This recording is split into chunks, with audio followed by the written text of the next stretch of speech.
Hey everyone, Mecha here, back with another FE4 Generation 2 tier list review, here once again with Valk. How is it going? It's going.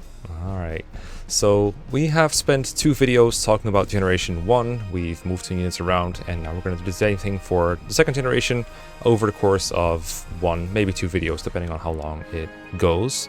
So like before, we'll walk through each of the units one by one, but first there's like 2 topics I want to get out of the way in a general sense, without going too much in detail on individual units, one of which is the differences between Gen 1 efficiency and Gen 2 efficiency. A quick reminder though, this is a tier list I made before, so we're just going over it and moving things that are not accurate, which they very well might not be.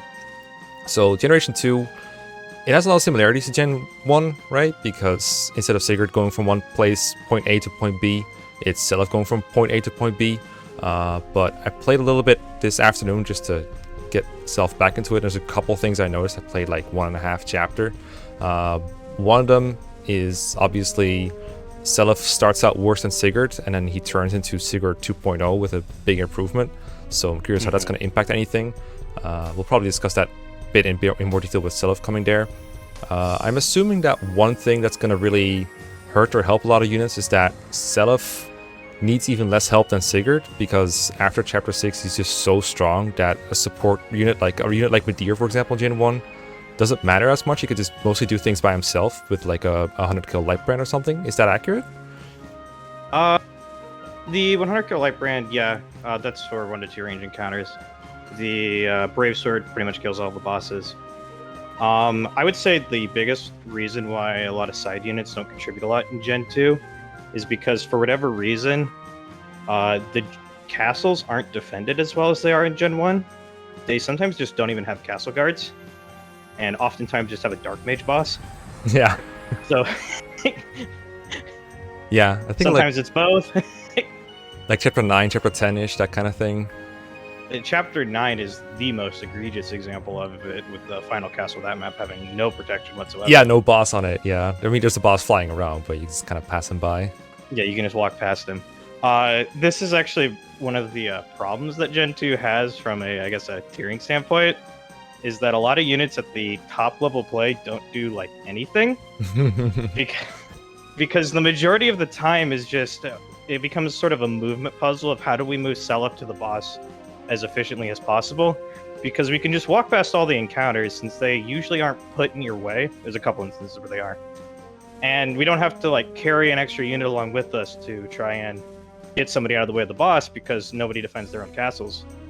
Yeah. So yeah, a lot of the for like tiering lower tier units, we kind of have to assume a level of inefficiency for them to even see use. That's fair. And I guess also rescue staff exists, so that might also impact things a little bit. It becomes more of a square counting exercise than a combat thing. Yeah. So you either have the rescue staff right from the get-go, or you get it. You can get it in Chapter 8 with Sed, but usually if you don't get it right from the get-go, you get it in Chapter 10. Yeah, from the shop, right? Yes, it's in the shop. Yes. Okay. Keep that in mind. The other thing is pairings. I guess it kind of continues from where you just left off, where like most units can't really do much. Is that the reason why pairings don't matter? Is that the other combat units just aren't significant at all? So I don't want to say pairings don't matter, because some of them do give them things, but the majority of what a unit is going to do in this game is dependent upon their class, not really what their stats are. So a lot of classes just have limits about them that you just can't work around. So pairings tend to not matter that much. A lot of it does have to do with the fact that I roll like the Forest Knight. I think that's what they're called now. The unpromoted Sword Knight, right? Or yeah, the promoted sword, one? Yeah, the Sword Knight. Yeah, they have like one range combat, and that's all they're ever going to be. Sometimes they might be good one range combat, and other times it might be not so good, but at the end of the day, you can't do a lot with that. So it doesn't really matter how good their stats are in the end of the day. Okay, that's fair enough. We'll see how that impacts them in a practical sense when we're going through. I think in general the trend has been, whenever I had FE4 units on for the big tier list, I think I remembered comments by you generally either suggesting to move the substitute up or the child character down just to get them closer together because you think they're pretty close in utility. Is that generally what you think is going to happen? Yeah, most substitutes, I think, are pretty close to where the kid is. Usually you can find one pairing where the actual kid is better than the substitute, but sometimes those pairings are kind of like weird and not super practical to go for, but they tend to be about the same, I would say. There's a few that are like super different, but we can get to those when we get to them. Yeah. Generally, I think it's fair, and if we're talking efficiency context, to either penalize or not assume a pairing that costs turns. For example, I remember this would kind of impact Arthur. Like, you can't really pair with Lewin getting low turns, right? So that pairing is kind of hard to include. We're not going to be pairing Arthur at all if we're taking that road. So I do think there is some level of we do have to let them have pairings because we do have to assume they exist in order to tier them. That's fair. We can't really. It's tough to incorporate that. I think some level of inefficiency is honestly healthy for this kind of discussion anyway. Sometimes. Yeah. I would like to be as fair as possible with them and give them like good pairings to tier them. I don't think it's going to impact things that much, but there's a few cases of units where they can be significantly improved with a little bit of a better pairing. Okay. All right. With that out of the way, I guess we can go from top to bottom. Well, I think it makes sense to discuss kids as we're discussing their substitutes if not close together, so we can kind of jump around a little bit, probably. But Seliph doesn't have a substitute, so we can go over him first. I had to play a lot with Seliph today because I played Chapter 6 and half of Chapter 7. I didn't learn a whole lot about Seliph as a unit specifically because, it's kind of brain dead. He just kind of kills everything once he gets going. One thing I was curious about asking you, I always propagate that Seliph should be outfit with the most efficient items, and most I think are pretty obvious, like Leg Ring and Paragon Ring are no-brainers. But I'm curious what else you think about should be his equipment being inherited, because he has that Slim Sword, right? So that takes up one slot. And you should probably have some kind of good weapon. I know a lot of new players like the Silver Sword, but I've always said use Hero Sword or Light Brand. And I've noticed when I was playing with this save file, I didn't have the Night Ring. I was actually missing it a lot. So I feel like that should honestly maybe be a no-brainer that maybe I should have talked about more in previous lists. What do you think should be on Seliph going to Chapter 6? I'm trying to remember the exact setup that you have going for him, but you have, I believe it's the Power Ring, the Magic Ring, the Brave Sword, Light Brand, the Leg Ring, and the Night Ring. I believe those are the 6 items that you outfit him with to have the best time through the game. The Night Ring, you can drop it, you lose turns if you do it, but he's not going to struggle without it. He's just going to get choked a couple times. Yeah, that's what I noticed too. Is to not bleed turns, I guess is the proper phrasing there. There was a couple of times where I would like to kill an enemy, but I had to move full move, for example, so I couldn't get him out of the way, or just get blocked by a castle guard. Same thing for once your range, honestly, the Light Brand. Yeah. The Magic Ring is purely for the Light Brand. You don't have to pass it on the Silver Sword, and the reason for that is if the Silver Sword's uninherited, it just shows up in the shop in Chapter 6. Shit, in 6? Really? Yeah, wow, that's so funny. It's just right there.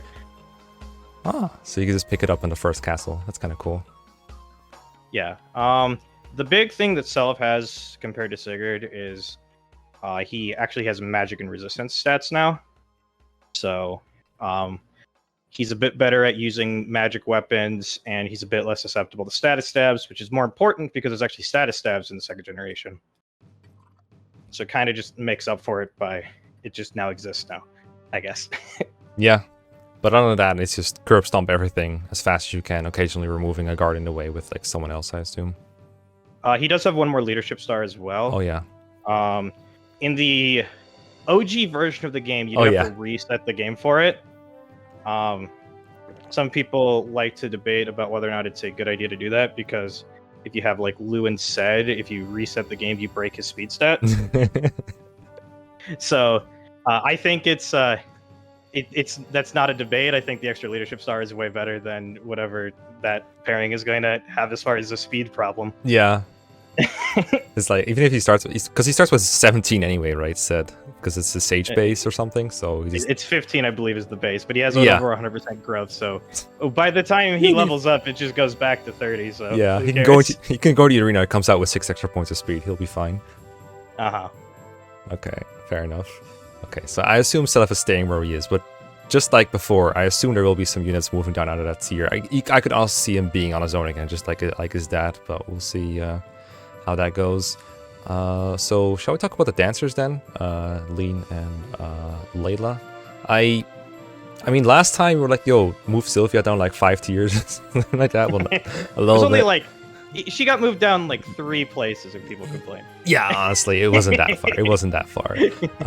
In this case, and if it's not a ranked run, I can see her being kind of high, because like this gen you have the rescue staff to contend with, right? And that's better with a dancer. So I feel like there could be a case for them being higher, but I don't know if it's enough to be up there with Seliph. Also, I think Seliph is arguably a bit closer to the rest of the cast for Chapter 6, but I don't know how to tier him for Chapter 6 alone, because it's like he's obviously the best unit in it, but only because you give him all those resources. After that, he's just the best unit ever. So I don't know if it's fair to place him far apart from everyone else. I do think the dancer's better, but I don't know if it's enough for S tier. What do you think? Well, in Chapter 6, Seliph is just way better because he gets that leadership star bonus. People like the 2 sword users that join with you, they are actually susceptible to being hit by those guys. Yeah. Seliph just doesn't get hit. So even if you were to deck them out, it still would be night and day. You'd still have to keep Seliph near them if you wanted to get similar results. So at that point, why not just use Seliph, Yeah. right? But as far as the dancer is concerned, one of the biggest things that your Gen 2 dancer has over the Gen 1 dancer is that they join a chapter earlier. Yeah, so yeah, true. So they're pretty much always around. And then, yeah, the rescue staff, 1 always exists, at least in Chapter 10 in the final map, and then 2 can exist for more than that, which means they're getting able to get around more. You don't have like what Sylvia does, where she kind of dances at a castle and then just kind of helps out the scrubs. So, yeah, she'll always be where you want her to be. You'll get a dance almost every turn. Another thing that you can do in the Gen 2 that's a lot more common is after Seliph seizes a castle, and this is only because the way Gen 2 maps are designed, they're a lot more linear than Gen 1 maps. You don't have a lot of backtracking. No, Chapter 2, yeah. So what you do is you like have a return staff user follow you. You return Seliph from the castle after he seized it, because his turn's over. He's not going to do anything. And then you can like warp your dancer, who you probably returned to previously, to the castle, and then they get a little bit of extra movement. So they always start a little bit ahead of where Seliph is. Speaking of ahead, do you still keep the leg ring on Seliph? Yes. I know in the 0% run, they put it on Laylea for a bit. However, when you do the math, it just works out that Seliph is better to have it in almost every situation. I don't think there is a situation where you shouldn't have it on him, actually. Yeah, I'm not very good at the square counting thing, but I always felt like if you have the leg ring and you're involving more than just Seliph, it kind of makes sense to have it on the dancer, because then you can dance for the rescue staff more efficiently. But maybe it doesn't matter. It just comes out, I think you get about 3 extra tiles of movement if you have it on Seliph. If all you care about is pushing Seliph, it is always better on him. Okay. Which there is very few instances where you don't care about that, and those instances don't have a lot of movement for that to matter. Chalfie comes to mind as a place where you want multiple units. But Chalfie's also very close to the previous castle, so... Oh yes, there's not enough distance where it would make difference in long term. Yeah. I see. Fair enough. Okay. I mean, you've done the math, obviously. So, does that mean they stay where they are? Does that mean they still move down a bit? So when I did, like... I like to sometimes do a numerical counting to see, like, kind of get an idea of where I'd put units. Like the unit stocks kind of thing? Yeah, kind of like that. But it's just like a way for me to keep track of everything. And when I did that, Seliph was like miles ahead of everybody. But also the dancer was miles ahead of everybody. And just kind of miles behind Seliph too. So they're in kind of like a weird spot where they feel like they should be in a tier of their own, but maybe not in a tier with Seliph. it's kind of weird. It depends on what you want to do with them. Okay. I think there's nothing wrong with putting them with Seliph, but yeah. I can do that. I think if I have like really big tiers, I like to split them up sometimes, but I think if I were to do it for this list, I would do like S plus Seliph, S minus Dancer then, but I don't want to mess up my overlay right now, so maybe I'll do it in post when I do it. Yeah, you know tier lists are half aesthetic these days. You can't just tier them accurately. Of course. And if you have to, they're closer to Seliph than they are to anyone else. Yeah, that's fair enough. Well, and there's one other unit that's with them. But, let's go. Leif? Leif staying? You know who is staying. But I just know it's not Eris. As far as the differences between the dancers are concerned, obviously you can't do this in an efficiency playthrough, but Claude Lene is mildly better than Laylea because she has a higher res stat, and that's about it. Oh, so avoid sleep staffs? That's it? Yeah, pretty much. It lets you be more. You can put the barrier ring on more units. Laylea does get the barrier sword, which is also inefficient to get. But even with the barrier sword, she still usually doesn't have enough res to avoid sleep stabs, which kind of sucks. So dumb. Yeah, it happens. Yeah. I know for ranked play, I guess the pairing might matter a bit because you can get like Vantage for more arena rounds, but you really don't care about your dancer stats in a fishing setting, I feel like. Yeah, Lex isn't a bad pairing because Lex also gets more levels on her, just because you get double experience. So that can kind of make up for the res being a little bit lower. I do believe Claude still comes out to be better in the long run. But yeah, I don't think any other pairings are really worth talking about. No, probably not. I mean, that's most casual players don't really care about their what's it called, Sylvia pairing anyway, because it's either you pair her or you don't pair her, and that's about it. Nobody care about the specifics unless they're playing ranked. Okay. Laylea does have the charisma skill, which isn't very good at like a true sort of LTC setting because she'll never be in range. But in scenarios where you're trying to care more about efficiency, and maybe you miss a hit, the next turn you can get her a bit closer in range, and then you get like an extra 10 hit bonus. Yeah. Overall, it doesn't actually mean a lot because when you're doing that, it's like the difference between I'm trying to hit 2 out of 80 hits versus 2 80s and then 2 90s, which all of that is just, or 2 out of 4 80s versus a 2 80s and 2 90s, which isn't a huge reliability boost. Yeah, fair enough. I agree. And there was like, I guess the one other thing that I usually care about with Lene is that you can actually inherit stuff that I care about. Like I can pass on the Night Ring, but I'm assuming if you're competent enough with your finances, you can still provide Laylea with everything she needs. Yeah, pretty much. Patty should come with enough money just to dump them immediately. It is an option she has, so obviously that is something that's nice, but I'd say you always put it on Seliph over her. It makes the game much easier. Oh, true. Yeah, we just discussed Night Ring going to someone else, so I guess you don't really need the inheritance. Okay, fair. Is that it for the dancers then? Yeah, there's not really much to talk about. They dance everybody. You have the rescue staff, so they never fall behind. Pretty good units. Yeah, pretty good. Dancing 2 people sometimes. Sometimes it's 3. Oh wow, damn, we're evolving. Okay. So they stay up here. I'm just gonna preemptively move these people down, and we can discuss them as we go along. Because actually, no, you said someone was staying.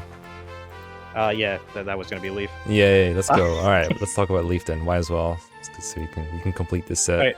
So yeah. Okay, so Leif is the final part of the dancer rescue staff trifecta. Basically, 10 move rescue staff solves most problems in this game. Not because you're going to be good at combat, but because you just don't fight combat, you just walk around it. So very famously, hard encounters for people like the Wall of Ada, you can just walk around it. Yeah, it's not even a complete wall. They didn't finish building it. Leif is also not that bad as a combat unit because Master Knight is insane. You can get him some good combat. One problem you might run into with Leif is running out of money to repair the rescue staff. Yeah. One way that I sometimes fix that is you can just give him the thief sword, and he's good enough at combat that he can just one-round dudes on an enemy phase with it. So yeah, because his skill set is like really good. So even a low mind with the thief sword doesn't matter that much. Yeah, he gets like adept and crit and pursuit. just yeah. And also Master Knight has the highest strength. I believe in the game, I think 27 is the highest it goes. Cap-wise, it's really high, yeah. I can't think of... Yeah, I think actually the warrior class, for example, has like stupidly low strength in this game, so it might actually be right. Maybe it's tied with like the Wyvern Lord or something, but that's about it. Or the Wyvern Master. But it's tied with a lot of classes, but I think it never goes higher than 27. Mm-hmm. And Leif has like a huge strength growth, so he'll hit it. Yeah, he's massive. Leif's stats in general are like really good when he's promoted because the promotion bonuses and his growth are just stupid. One thing I want to bring up though, Leif, is like we put a unit in S tier that honestly needs a lot of attention to training up, but since it's so important, you have to do it. But sometimes I like to penalize units a little bit for forcing you to go through that route, because what is the best, most efficient, least annoying way to train Leif? Because there's like two ways to go about it, right? You can either leave him as Ulster to fight there, or you can just return him home and then arena, maybe by Paragon, and then fight Dark Mages. So the best way to train Leif, if you don't pass on the rescue staff, you don't have to have Leif promoted until chapter 10. So you can kind of just be relaxed with it, have him fight those armor knights near the castle, fight some people in chapter 8, the wyverns. He'll get there just in time. You don't have to really rush it. I think he's good enough for S tier, just based on how good he is in chapter 10 in the final map alone. Just because those maps are probably the hardest maps in the generation if you don't have rescue cheese. So I think he still is good enough for S tier. But also, if you have the rescue staff in those earlier maps, ideally you want to get him promoted immediately, and the best way to do that is either have him return to the home castle, and then I think it's Darna Castle is the one where you get your dancer. Yeah. You have him fight all the enemies up there because they're all really easy for him. And while it's kind of unreliable to do it in like an optimal turn count, you can just kind of wait there for a couple turns and he'll eventually get enough experience, because the boss there will just keep running into the castle and taking out reinforcements. And you'll save more turns in the long run by just having a rescue staff user than if you didn't. Yeah, it pays for itself, I guess. Oh, yeah, it ends up paying for itself. And also just you have a good unit, so might as well. Yeah. If you don't have the return ring on him, but you did still bring down the rescue staff, there is a tile where Lana can rescue him up, so that is also still an option, even if you didn't pass that down. That's so funny. Yeah. So it's always a good idea to bring him back. Yeah. That's fair. And I assume you want him to have Paragon ASAP, so you just give him a bunch of expensive things like, what is it? Like the return band, for example. I like to give that to him because it's just 10k that he can just get. Sometimes I like to give him bargain as well, because he has a lot of expenses anyway. Yeah, like ideally you give him the pursuit ring because it sells for 20k. Sometimes you don't want to do that. It doesn't really matter one way or the other. He just needs a lot of money. You can have the thief dump money on him if you really want to. Yeah, that's why I brought it up for... Partially why I brought it up for Layla is that multiple people might want money, both Dancer and Leif. So I was wondering if that impacted them at all, but obviously they're both so important anyway, regardless of whether you get money or not, that it doesn't really hurt them in the end. Yeah, if you don't pass the pursuit ring down to Leif, one thing you can do is you pass it down via Patty instead, and then it's effectively the same thing. Oh, yeah. Yeah. Yeah. I guess that works too. Yep. All right. Anything else on Leif? Yeah. That's really all there is to say about it. He's just a good unit. He breaks the game. That's really all there. All he needs, I think, to be up this high. Fair enough. All right, so we got the S tier rounded out. Now we got the A tier here.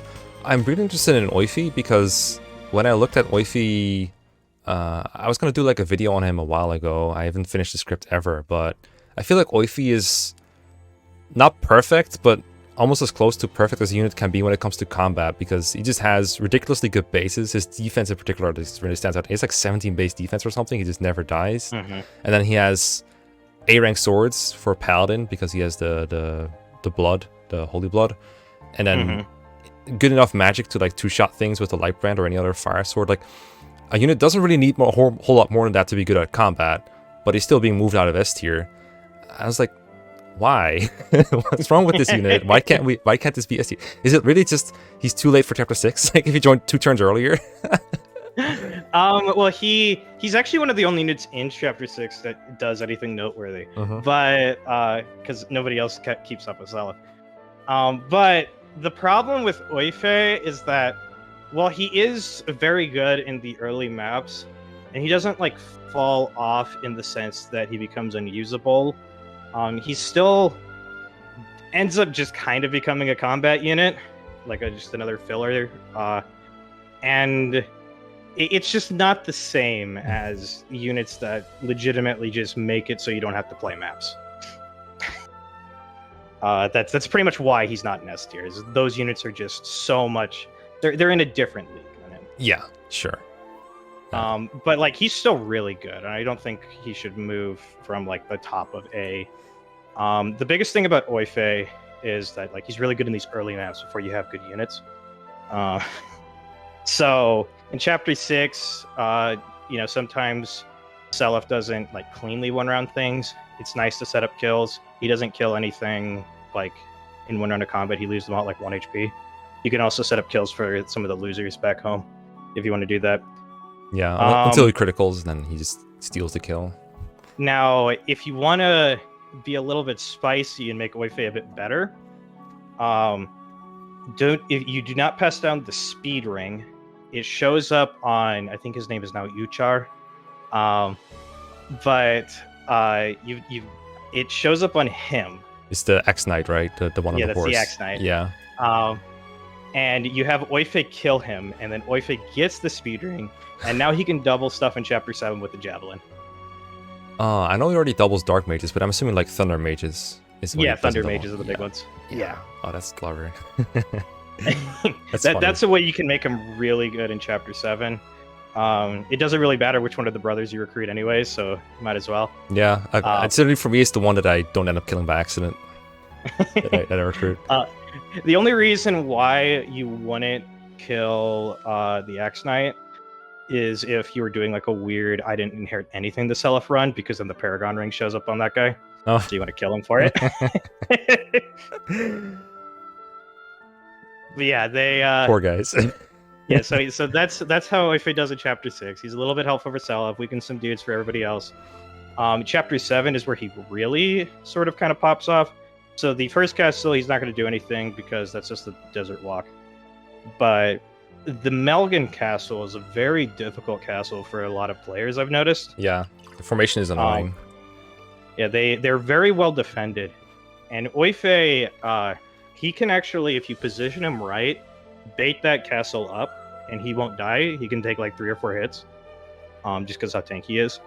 He does need some HP, but he'll get, every time he levels up, he's guaranteed 1 proc. So he baits the guards out of position? Yeah, he baits the guards out of position, and then you can use like the Earth Sword to heal up, so he comes back to full HP. Oh, wow. And once they're away from like the scary bolting and ballistas, they're so much easier to take out. Yeah. You can also just not even worry about fighting them and just kind of cut a hole open and just run past them. And that's also nice for Seliph, since he also just be able to run past. That is by far, I found, the best way to handle that castle in an efficient setting. Nobody really even comes close to dealing with that castle. Like your next best option is just park Seliph and just tank it all.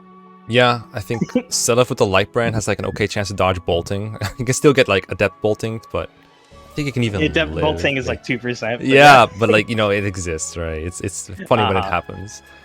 And then you get like the ballistas are kind of weak though, I think, but then everything else, if it piles on you, it can really hurt you.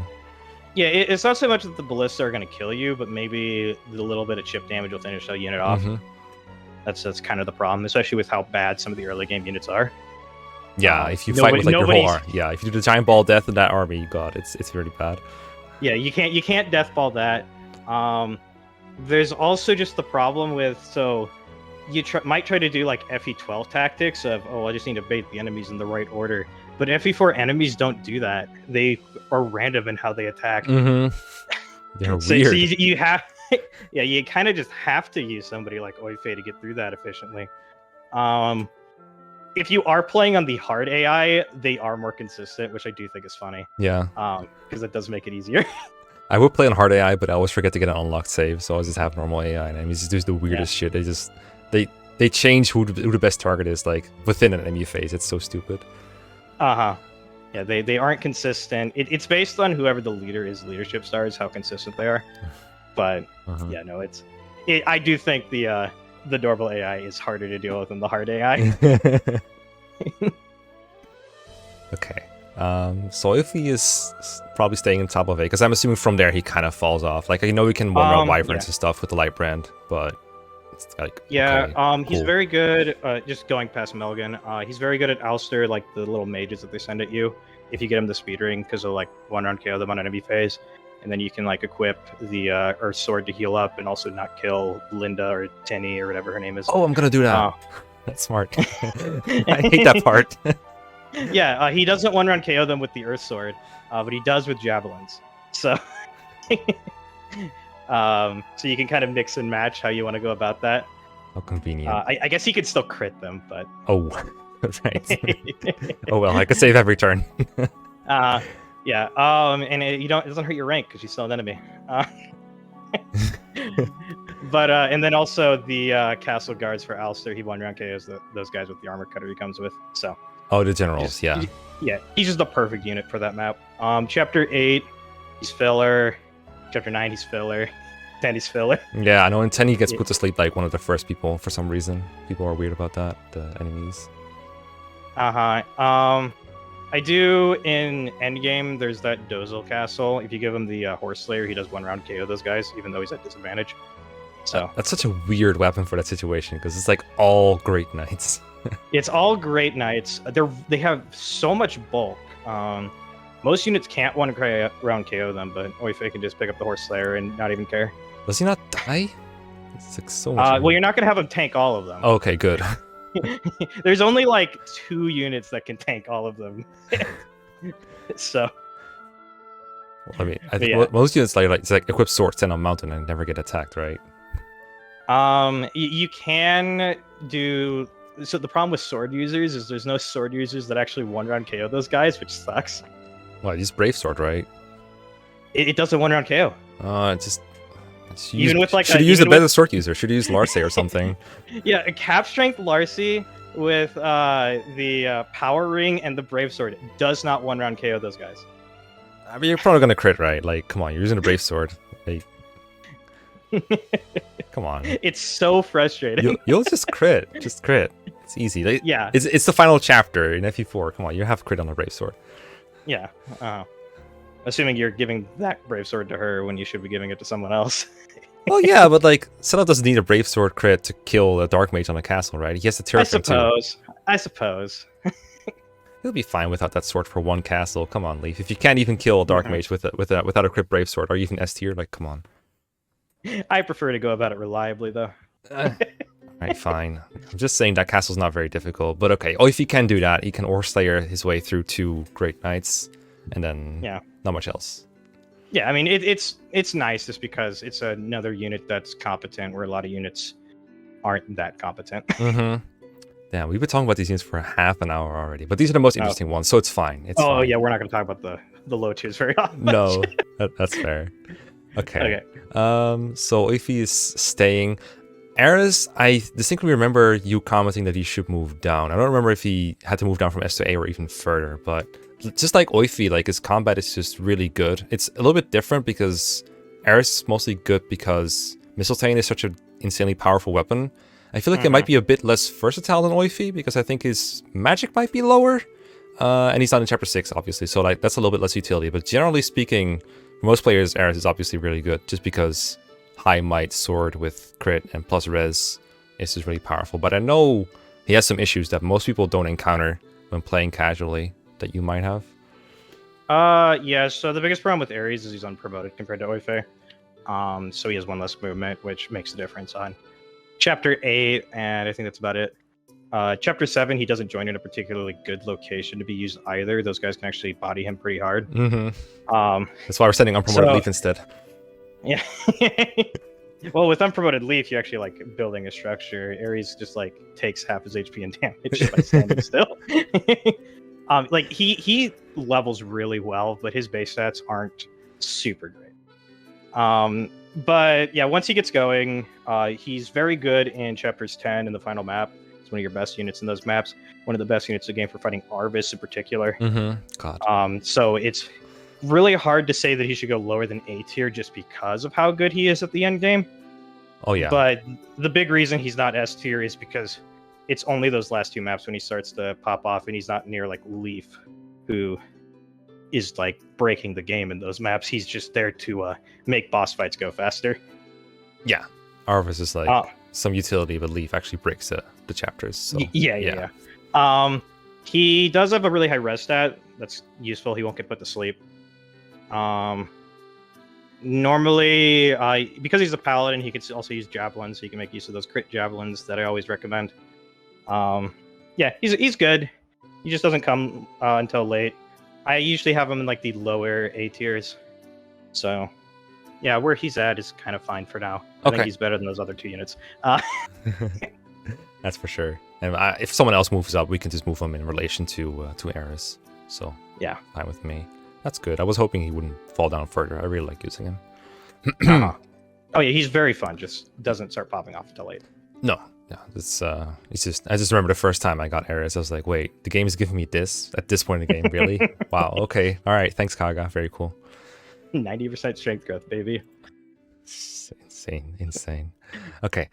So Eris is staying. I don't think the next 2 units are very likely to stay. For one, because they spend like they don't have mounts right away at the very least. I know Arthur in particular. I think he's here on the merits of the Lewin pairing, which I don't know if we should like fully penalize him for it or just like a little bit, but it doesn't really fit in an it might fit in an efficiency run if you stretch the definition a bit, but he's not an LTC pairing you can really make, obviously. And then if you have any other pairing, I don't know if there's really a whole lot he can do, because I feel like it doesn't really compete with these 2 units on combat alone, and it doesn't have staff utility or anything like that. So it's really just that casual good feeling of the horse seti combo, and that's about it, which I really like, but I don't think I can really say this is an efficiency tier list and have Arthur in an A tier personally, but maybe you have some mercy on him. I don't know. One of the misconceptions I always hate reading on the internet is whenever somebody says that Arthur is the LTC character or the ranked character because he helps you in neither of those. Hey, he helps in ranked, he levels up, okay. Yeah, himself. Yeah. I mean, he does that very well. He levels himself up in the arena. But yeah, but the problem is he doesn't actually level up that much better due to the scaled experience. So you'd rather have a unit that is better at helping other units level up. The thing is, if we don't give Arthur Forseti, he sucks. Wow. Right in the Tordo blood. You can give him Lex, which will help him. He can promote by, I think, chapter 8 is a good time. If he's got the Lex dad, you theoretically get a promoter around that time with all dads, but then you have to invest so many resources into him, it's not worth it. But even then, he's not going to be any better than Oifey is during those maps. He's going to be a bit worse even in some regard. And so he's just not great if you don't have Forseti. And with Forseti, he's also not great. Oh, wow. You're going there. Okay. All right. Yeah. It's not a Hero X situation. He's like better than your other combat units, but he's still not good enough to the point where he's making a large difference. The one place in the game where Forseti is like really good, and why it's usually good to have a Forseti user regardless of who it is Arvis. Because even though Forseti has like weapon triangle disadvantage, it's got +10 skills, so it doesn't care. It has enough might that you can kind of pair with Ares in a lot of situations to make the kill go by faster. And that's like the big thing that he'll do. But he's also the worst at doing it compared to the other 2 options that you have. So He doesn't even do that well. In fact, if he's below average on stats by just a little bit, he might get one-shot by Arvis, so he's just unusable at that point. Oh yeah, you need like 70 magical bulk to survive. It's stupid. And he might not even be better than like Hawk at doing it. Because Hawk is very reliable, even though he doesn't do as much damage because he just has a better accuracy. So yeah, it's like he's always going to underperform, and if you want, you can have him like solo factions, that Seliph would already be doing if you want to be like, oh, cool, he just like killed all those enemies. But why would you use him when it's just like you're just forcing yourself to slow down in order to make him look cool most of the time? Melgan is a place I see people say that you want Forseti Arthur for, and when I ran the calcs through that, if you're trying to get him to like tank that, he has like a 30% chance of death. Yeah. That's really high. I've seen so many streamers just like get him killed and have to reset the map. And it's like they'll just say like, "Oh man, the castle's bullshit," and it's like, "No, you're just using a bad unit." Yeah, I think if you break enemies out of formation, then he's like decent at cleaning it up, right? Because I'm assuming you calced him just running up there, like taking the bolting and the ballistas, right? Yeah, he just dies from that. Like, sure, they have like 20 hit, but you're taking 10 hits. Yeah, it's They're one gonna hit him. You die. It's his HP also isn't very high at that point in the game, so doesn't take many hits. Yeah. Also, some people might think that but he'll get there faster because of he can start closer than Seliph does. But if you actually, even if you don't have the rescue staff, Seliph still gets there before he does, because he's got 5 movement at base. Yeah. I think he should get credit for Forseti just because it is better usually to have a Forseti user for the couple instances that it's there than not. I don't think A tier is where he goes. I think if you want to be really generous to him, you can put him in like the bottom of B. I usually have him at the top of C. I've debated Horus on this many times. Horus likes him a bit more, so up to you. Okay. You said bottom of B, so that'd be B minus here, I guess. I can live with that. If Forseti doesn't make that much of a difference, then that's all a good better reason to assume that it's actually there, which I like. So I'll take it. I'll scrape by what I can get. I mean, it's not. I can think it bears repeating. This is not strictly an LTC tier list or anything, or even like max efficiency or whatever, max reliability or anything. It's just when you compare units, you gotta have some kind of standards, and by these standards, Arthur is a fair bit worse than the units we have up here, but he's not so terrible, and by no means can you not use him. Like we discussed many different ways that you can use these units, even in an efficient setting, that makes it somewhat worse. Like I think last episode we talked about how Tiltyu can kill the final boss of Gen 1 for you, which is super funny, but on a super bad unit. Those kind of things matter too, even a little bit, and that's why they're interesting to discuss. So there you go. I will say that he does look a little bit weird where he's at in the B minus tier, but I think we're gonna move most of those people that are in that tier. Yeah, I'm expecting another giant push down on this tier list personally. So. There's actually a lot more going up this time. Oh, really? Wow, stonks. Yeah, there's a lot more I liked a bit more than you did. Okay, nice. I think I already made some adjustments from your comments back in the day. That might be why I was expecting people to move down, but we'll hit those when we get there. Shall we get back to Shannan, to foot unit? So he's really good. He's got really good combat, and he's a foot unit. He has bad bulk, so he gets one shot by mages. Wait, which mages? Well, like Arvis. Specifically, Bloom and Arvis one shot him. Yeah.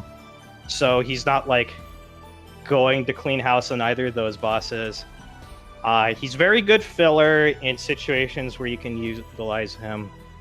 One situation that comes to mind is like the Pegasus sisters in the final map. They're kind of scary, and he just like one rounds them. Yeah, and they one range him, right? Because they want to triangle attack. Oh yeah, they try to triangle attack him, and then he just kills them. It's really funny. Yeah, they do have Nihil, right? So he can't Astra or crit. He just needs to Adept, I guess. No, he just cleanly two-shots them. Oh, really? Okay, cool. Yeah. Nice. I forgot their stats, but damn, nice. Well, it's because you have a 30-byte sword. It's pretty good. Shannan relies on Belmont to be good. It turns out he has Belmont. Yeah.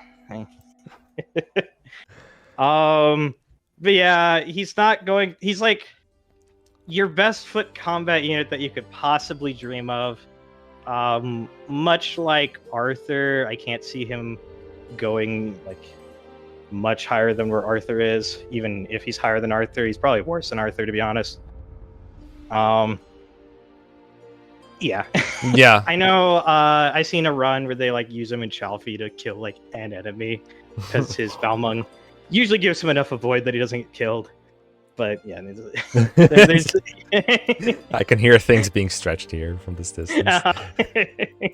Yeah, there are some situations where Shannan is handy in like even in casual playthroughs or even in efficient playthroughs, but it's like it kind of like reminds me of the I kind of want to call it like the Ernest problem where like you're trying to think of things that they can do that are like super small skill kind of thing, just to have an excuse to use that unit almost, rather than something that they really had, like things that are there but you don't really need to do those. That's where like I'd guard like a castle with him in chapter 9, for example. Yeah. The place where he starts is kind of okay. He does get 2-shot by those guys, but he usually doesn't die. Yeah.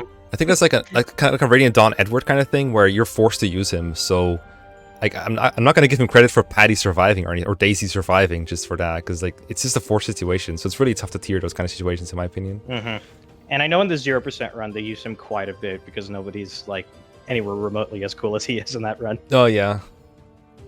But that's really all I can think of for him. Yeah, I think in the 0% growth run, it was like, you try to play through any castle, try not to use Shannan, because whenever you do, you're probably going to bleed turns. But sometimes you just have to use Shannan, and that kind of costs turns, but at least the option is nice to have. The fact that you can have a backup to Seliph runs in and use the hero sword, and hopefully he crits and survives.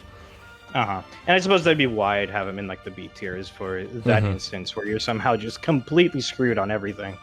You still have a backup unit, that's what he is. Yeah, fair enough. I like that. Okay, so we have B+, Nanna and Jeanne. I think this is one of those cases where I moved them closer back together. Maybe not your comment, but someone else's, but either way, they're here. Initially, I think I had Jeanne a lot lower than Nanna, just because I valued inheritance a lot, and in particular, what I liked about Nanna is being able to inherit the return staff, just having it period, but particularly having it in chapter 7 to have the option to return Leif and maybe even Finn. I know now that that's not that big of a deal, you can play without it. The other thing is like Nanna, I know Peeved likes Nanna a lot because she actually turns out to have better strength than Diarmuid in a lot of pairings because her promotion bonus is so much better apparently. No. So the cap for Diarmuid is 23 and the cap for Nanna is 24, and they both have really high strength growth, so they both hit their caps. Oh, I see. That's funny too. Yeah. Not as funny though. Not as funny. All right. Comedy has been de-achieved, unfortunately. But still, I don't know. Jeanne just feels very empty because I feel like literally all she does is heal people. Whereas with Jeanne, with Nanna, you can have some degree of combat. But obviously they're the same class and you can have the same utility once you just get Jeanne her stuff. So I'm curious where these fit in an efficient playthrough, because I'm assuming there's some places where return staff that's on a mount actually comes in handy. Yeah, that's useful almost everywhere. I mentioned previously the idea of you move Seliph off a castle and then you can warp people to that castle to get them a bit ahead of Seliph. Specifically, you do that with your dancer a lot, but you could do that with like anyone if you wanted to try and get them a bit more help. Jeanne or Nanna is sort of what enables that. They don't need anything to really do that. They just need to exist. You don't even need them promoted until chapter 10. I used to think you had to get them promoted in chapter 9, but movement-wise, you can actually do that in chapter 9 with it unpromoted. So there's like no reason to be worried about that because Jeanne can easily promote by chapter 10. The thing about the like returning people at the castle is it's one of those things that's so good I think they deserve to go up a tier. Because it does just help out at keeping ahead of the enemy. A lot of this second generation, I don't know if it's because they just weren't playtesting or not, is sort of spanned around this idea that you're going kind of slow. So if you go fast, you just break whatever conflict they had planned for you. And so the ability to just, get like one turn on the enemy is just nice.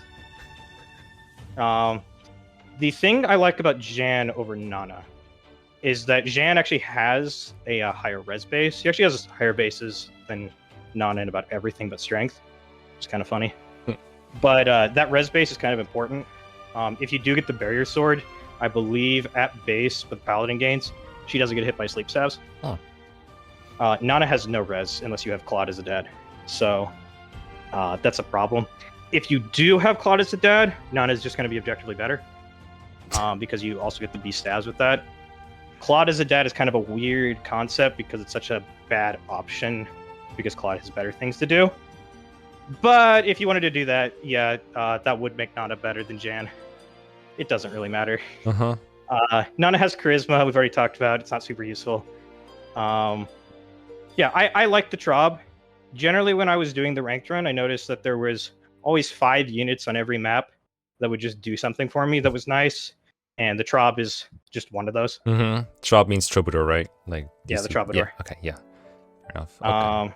I think so yeah, based on everything we've said, I think I agree. I'll just move him here. You were saying? Yeah, they could go over Oifey, I think, or maybe under. It doesn't really matter to me. I like them a lot. I used to put them in the same tier as the Leif and Lene, and now I'm a bit more. They can go a bit lower than that. Yeah. I kind of like the way this is. I think people will just instantly close the video if I put Janne over Oifey, so I'll keep it like this. Well, I mean, it's like it's still over Eris, though. I think that will still raise enough question marks to be clickbait. So here we go. But yeah, and then again, it doesn't matter because you can just use the rescue staff to get her up. So in chapter 7, so none of the inheritance stuff matters. Yeah, Lana uses rescue to get them across. Yeah, fair enough. Okay. Anything else on these, or are we done with them? Because they feel like they're pretty simple from here. Yeah, they're pretty simple. They have the return staff. They help you get through maps faster. Yeah, they break together. Gotta love them. Yeah, that's fair. Gotta love them. Okay. From here, I think we're gonna get into, I guess, what we call murky waters, where it's like, okay, combat unit or unit with C stabs or B stabs, and this is okay, I guess. Okay. Oh, yeah. Diarmuid. Oh no. Yeah. Oh yeah. The Diarmuid. So I think you wanted Tristan to move closer to him last time I saw, but I might have already done that in like a previous half-assed review. But I know you already said about like Free Knights, for example. They just have one range combat, cool, but it doesn't really add a whole lot. It's just kind of there as an extra filler. And then Charisma, we also already talked about. I mean, I actually tried to use Diarmuid a little bit when I played efficiently just to see what he could add.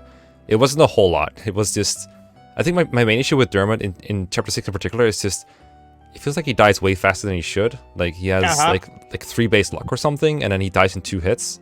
And so the enemies have like really scarily high hit on him. So it's really hard to even justify exposing him a lot of the time. I feel like he would face chance of death all the time. And then after Seliph promotes, he can barely keep up as is. And then there's no much numbers or reason to him. Like the fact that you already have Seliph as the main guy, and then he has a couple of backups in case you do need to remove a castle guard. And Diarmuid is like not even in the top 3 or 4 of best people to help him with that. So it's kind of hard to find a purpose for him, I think, is my prediction. So I find it amusing that you talked about this base luck, because that's actually generated randomly. Okay, well, it's like, well, but you want so you got unlucky with him. I mean, it's just always like that. But like, every point of luck is only one avoid anyway. So either way, he just doesn't have high avoid. Yeah, that's what I was saying with like all of those units. Is those Axe Knights have enough hit to hit you. They Seliph only gets by because he gets that extra 20 avoid from just having his leadership stars. But those other guys, they don't do that well. Obviously, they're going to dodge more often than they aren't, but they get 2 to 3 hit KO'd, and it's just not fun. The best thing you can do with Diarmuid is pass down the Silverblade to him. That should get him into 1-round KO territory with most enemies. It's not going to save him. He doesn't have a good 2-range option. His magic stat is 0. He never gets any magic on promotion. So if you want him to have magic, you have to do something weird like a Zeldad. Ugh. Even then, that's not enough magic. Disgusting, bro. I just ate. Don't talk about that pairing, please. Even then, that's not enough magic to even be good at 1 to 2 range. That's what I've been saying. I hate that pairing. I hate that pairing so much. It's so bad. But my save file had it, so I had to put up with it. Like Seliph gets that extra 3 magic, and that does make the difference on kills. But he doesn't have it. He can't kill things. He needs like double crits. It's super bad. Yeah, he's kind of just filler, like bad filler, I guess. He's gonna weaken an enemy, and that's about all he's gonna do a lot of the times. Maybe you get him to 1-round guys. That might not be ideal, which is sometimes why you want Tristan, because Tristan is so bad he doesn't 1-round. To be honest, the difference between the two isn't that much. Like obviously Diarmuid 1-rounds, and so that might be more useful to you in some situations. And you can always nerf him by giving him like an iron sword, so he doesn't actually 1-round. Yeah, so you don't have to 1-round. Yeah, fair. Yeah. But yeah, they're both kind of if you need a combat unit, you shouldn't use them. But I can't perceive them going any lower than the C tier because they do have perfect availability. Well, almost perfect. They're always around. There are calves, so there are a few things they could do that other units struggle with. Yeah. But like, yeah. Again, when we get below B tier, we're starting to get into units that aren't useful at all. So we have to sort of craft scenarios that are useful in slower settings in order to even think about them.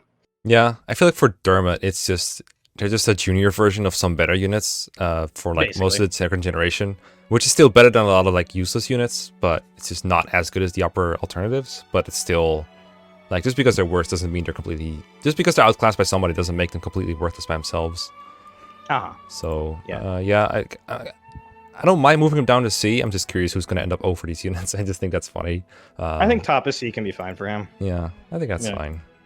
And then I'm assuming you think Tristan's like the same-ish tier. Like same-ish. Yeah. He kind of sucks because he doesn't win around KO, so maybe somebody goes between them. I don't know. It's for right now, that's fine. What skill does Tristan have again? Does he have critical or something? He's got crit. Yeah.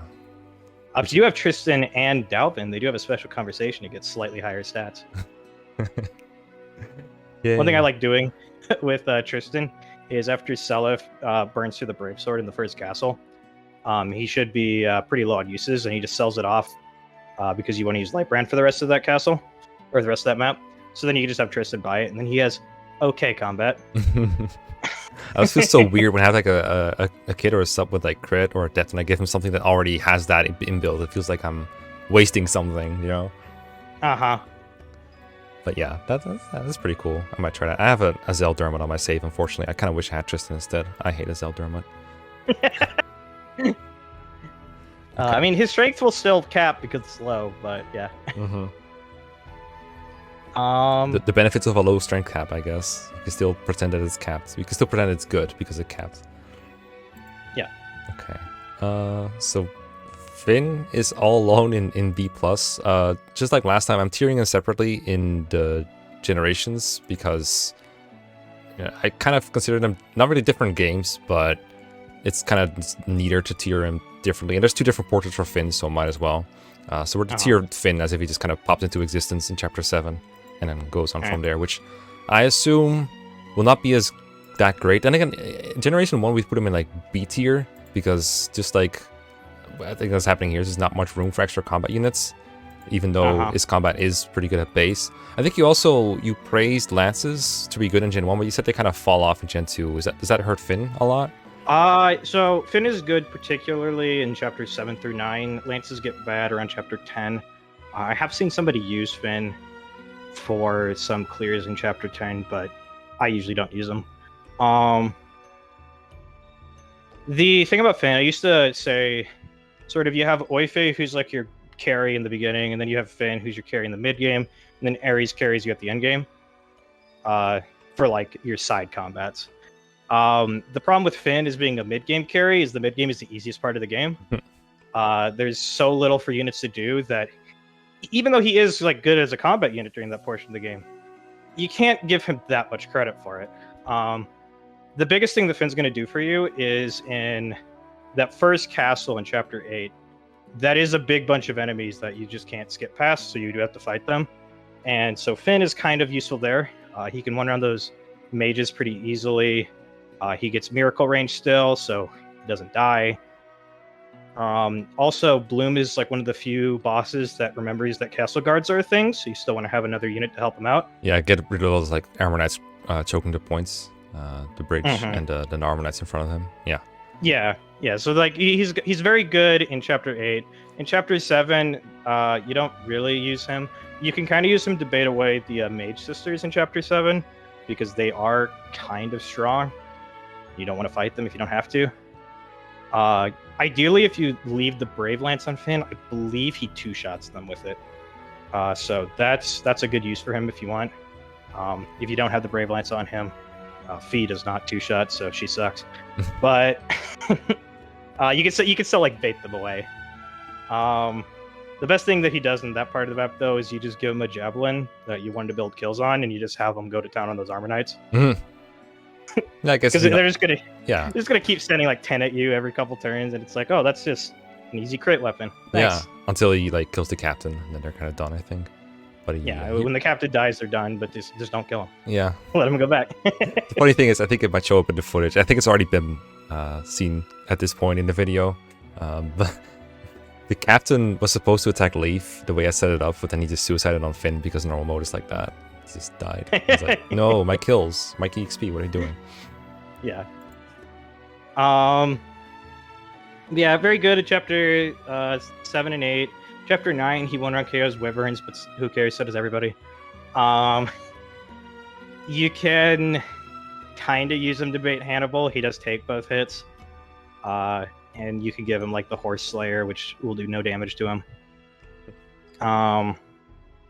Chapter 10, he's basically on par with Oifey at that point. So, just a unit that's a promoted dude that'll kill an enemy for you, and that's all they do. Yeah, it's just like... he is one of the units that I mentioned of like there's 2 units that can tank the Dozel squad. Because he has Miracle. So you go... Yeah. I remember I looked at it, and a 0% Finn at base does get dropped to 1 HP by those guys. So that's pretty cool. That's so weird. That's so good. Yeah, and he will double in 1-run KO them, so you know. Whoop! With the Horse Slayer, what? Damn. Yeah, with the Horse Slayer. The Horse Slayer is great because it's just you crit. It's a crit weapon. Fair enough. Yeah. So does this base Finn utility against the Great Knights allow him to move anywhere? I think B+ is fine for him. Yeah, I think he's a tier below Oifey and Ares. But he's still like he's a good unit. All right, it's good to hear. That's nice. Glad to see him here. Okay. Fee is. I mean, I remember we talked in Gen 1 about Erin's utility. I was like, I'm very curious what kind of utility she has. You're like, yeah, she kind of sucks. And I looked at the Gen 2 prospects for a flyer, and generally, I just send her at villages that are inconvenient for other people to get, and I'll like Thief Sword to bring it and then kill him, and that kind of is the end of her utility for most of the map. I'm sure there's a little bit more that she can do that's kind of funny, but I generally just don't like flyers in this game, and I don't think she's going to be a great exception. I think like if maybe she just Claudius at that, there's like some long range staffing she can do, like with Physic or something, or Restore or Return, maybe. But I already feel like I'm stretching, so I'm not even sure if she's B-, but I'm curious, basically, is what I'm saying. I like her a lot. So there's always something for her to do on every map, which is more than most units. The thing about Fee is that flying is nice, even if it's not game-breaking, I guess. So in Chapter 6, she's going to get villages for you, and that's pretty much all she's going to do. Those villagers are important to get, though. There's a skill ring in one of them, which is useful for accuracy. And I think that's all that's relevant from them. But, I mean, I like get that with anyone, though, right? Because it's on your path. No, it's actually kind of out of the way. You'd have to, like, slow down for it. For the skill ring? It's like... I think? Maybe I'm mistaking what village it is. It is, if you go down from the first castle you see, it's, like, right next to the path there. There's villages near Fee, too, but those don't give anything besides gold. Right. I think it's actually the furthest. It's the village furthest from Fee, basically, besides the one to the upper right. I'm seeing it.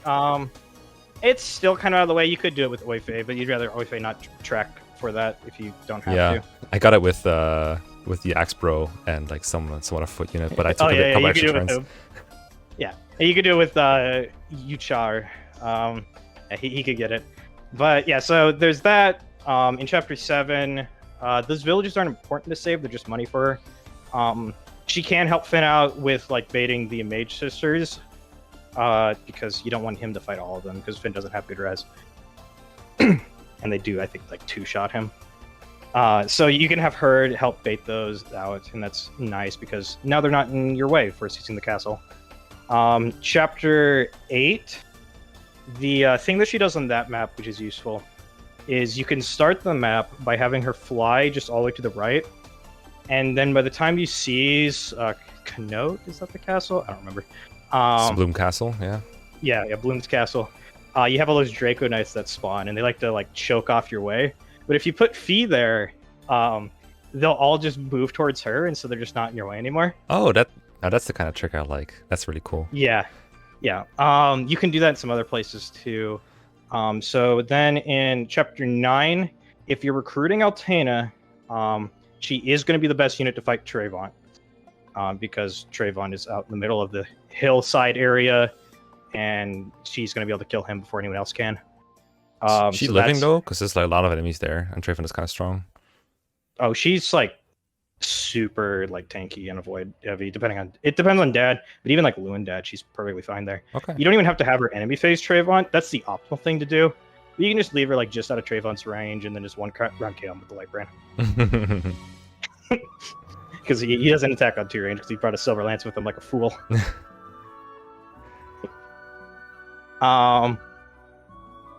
So yeah, that's chapter 9. Chapter 10, she's very useful in that the Dark Mage Forest. That's where Julius and Ishtar are.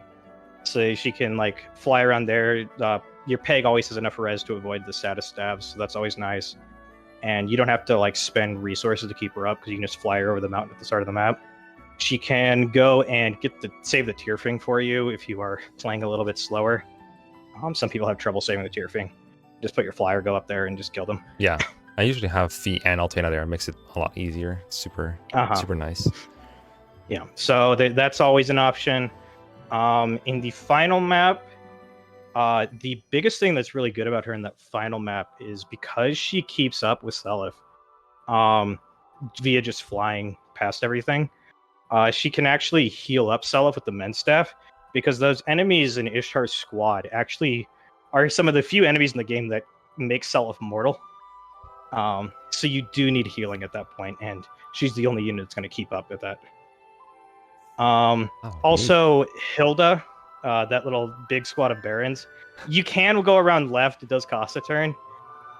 But one thing you can do is you can have Fee just bait them out a turn earlier, so they just step away from the castle, and then you just have Seliph walk past them. So, just another thing. And so yeah, she's good. I like her. Like I said, there's like 5 units in this game that do something on every map, and she was one of them. I don't think she's like as good as the Troubadours, because the Troubadours get road tiles, and so she can't exactly replicate them. On 0%, I know what they did with them is they gave them the Cloud Dad so they could use the Restore Staff, because your flyer doesn't get hit by sleep staffs, so she's a really good candidate for that. Yeah, I think the guy actually had to like redo like 6 chapters just to get Restore Staff Fee ready for final. Yeah. So yeah, that's great. Obviously, in a more efficient setting, you don't need it, but it's a good option. So yeah, I wouldn't say she's as good as Oifey or the Trobs. You could argue her over Ares. Somewhere around there is fine. I think Hermina, by the way, is about on par, because a lot of this that we're talking about doesn't require a high degree of combat. Yeah, it's just being in a place and surviving, right? The only combat that's like super important is Trayvon, and the Pursuit Ring isn't hard to give to your flyer for one map. So, and then she'll have the magic to kill Trayvon because of the promotion bonus, I guess. Yeah, she's got Adept. So yeah, both of them I think is a 3-hit KO, but yeah. Yeah, that's still pretty good for you with Adept, because the proc chance is so high. You get multiple chances. That's nice. I will say I was thinking about using Hermina in the ranked run because she has a slightly higher strength growth than Fee does, because I needed a cap strength flyer to do the enemy phase Trayvon kill, which is technically a turn faster. But that's like the only thing she had. I ended up not going with it because I needed Lance Inheritance. The folly. Unfortunate. Yeah. Okay.